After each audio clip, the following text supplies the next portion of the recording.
अस्सलाम वालेकुम। सहरी के लिए बेहतरीन ग़िज़ा। सहरी में खजूर की रोटी खाएं। खजूर की रोटी खाने से ऐसे फ़ायदे जो हर कोई नहीं जानता।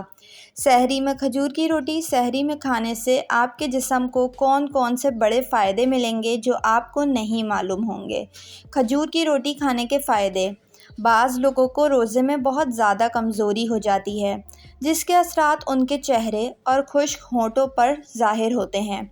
इनके लिए खजूर की रोटी बहुत फ़ायदेमंद है, इसलिए रोज़ाना सहरी में खजूर की रोटी खाएं, कमज़ोरी से बच जाएंगे। जिन लोगों को रोज़ा रख कर नींद बहुत ज़्यादा आती है, उनके लिए खजूर की रोटी एक अच्छा टॉनिक है। ये नींद की ज़्यादती को रोकती है और दिमाग को ताज़ा रखने में मदद देती है।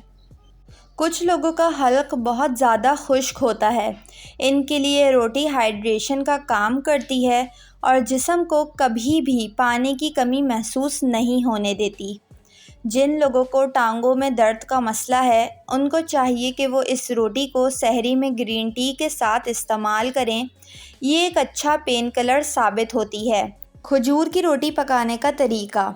5 से 6 खजूरों को 2 कप पानी में पका लें और गुठलियाँ निकाल कर अलग कर दें।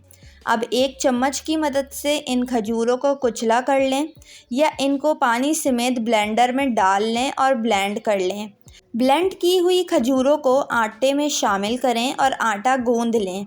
अब पेड़ा बनाएं और रोटियां तैयार कर लें।